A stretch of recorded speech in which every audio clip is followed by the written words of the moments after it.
Choosing an electric smoker requires accepting a very specific compromise.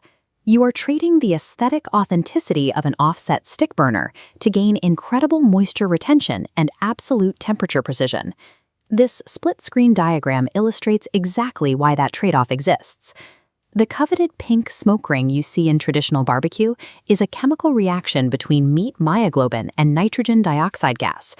That gas is only released during high-heat wood combustion. Because electric elements gently smolder wood at lower temperatures, they don't produce enough NO2 to create that ring. For decades, electric smokers were essentially just basic hot plates inside thin tin boxes. By 2026, the engineering has matured. We are now looking at precision culinary instruments packed with digital controllers, automated feed systems, and multi-layer insulation. But that maturation has created a highly saturated market. You can spend $200 on an entry-level unit or drop $3,500 on commercial-grade steel. Navigating this means figuring out exactly which path you need to go down. Relying on basic manufacturer marketing will usually lead you to the wrong machine. If you buy a unit that doesn't match your specific local climate or your personal tolerance for troubleshooting tech, you will end up frustrated. To get this right, you have to match the hardware to your scenario. The single most critical component of any electric smoker is how it manages internal heat. Everything else is secondary to temperature stability. The current standard for precision is the PID controller. PID stands for Proportional Integral Derivative. Instead of just turning a heating element on and off, it constantly calculates the exact amount of power needed to maintain a specific target temperature, making instant micro-adjustments. This chart tracks the difference clearly. An older analog bimetallic thermostat swings by 25 degrees in either direction as it cycles power on and off. The PID controller maintains a nearly flat line, holding your temperature to within a strict 3-degree variance. Some modern units allow you to push peak temperatures up to 400 degrees Fahrenheit. That higher ceiling gives you the ability to reverse sear steaks or properly crisped poultry skin, which is notoriously difficult to do at low smoking temps.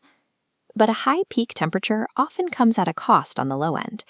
Machines calibrated for high heat frequently struggle to hold the ultra-low 100-degree temperatures required for authentic cold smoking of cheeses and cured fish. You also have to decide how much manual labor you want to put into your smoke delivery.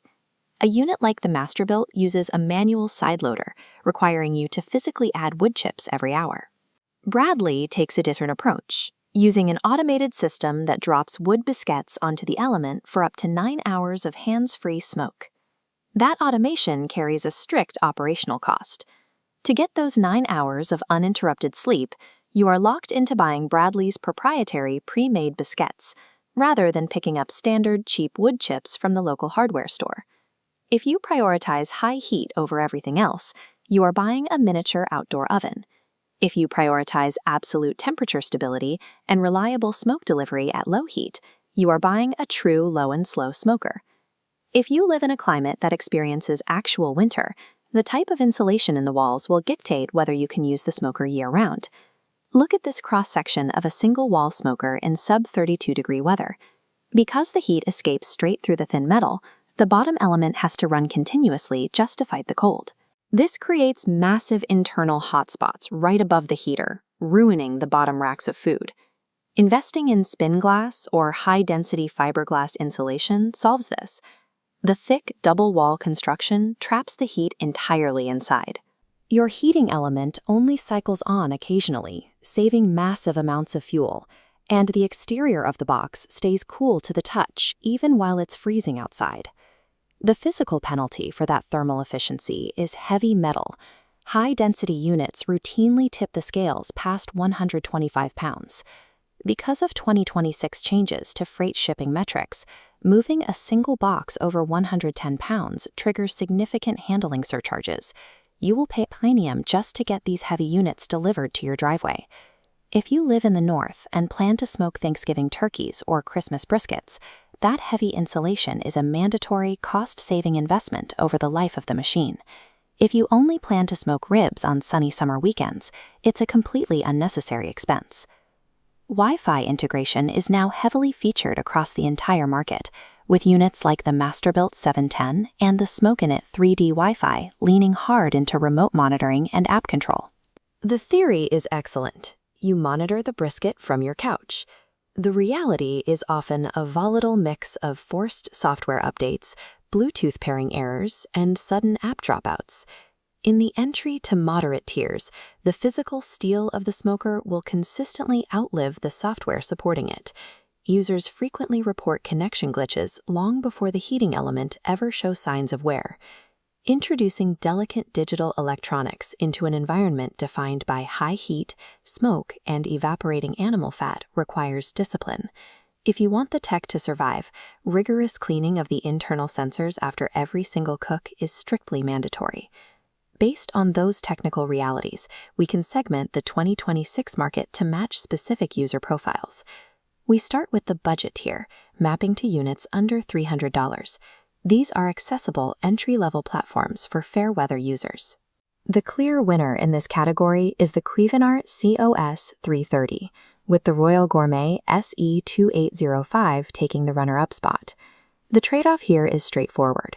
You get an affordable, capable machine that reaches decent temperatures, but you accept single-wall construction and basic analog dials, effectively restricting your smoking sessions to the warmer months.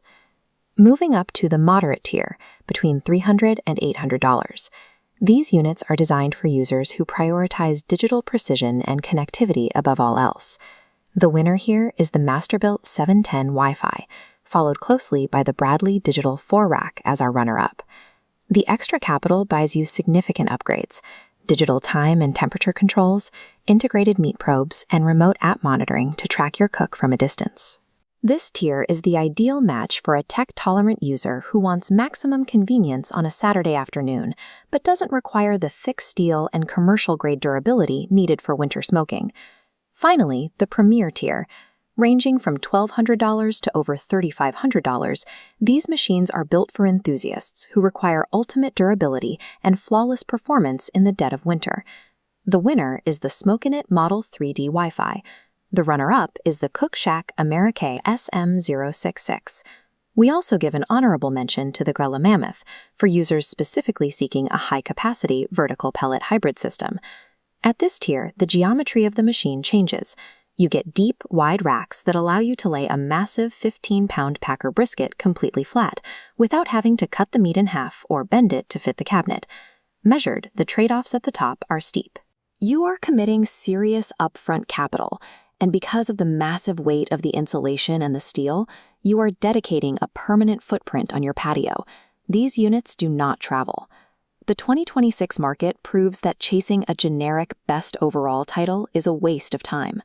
Look at your local climate, calculate your budget, and decide how much tech you actually want to manage. Match the machine directly to your scenario, and let the hardware do the heavy lifting.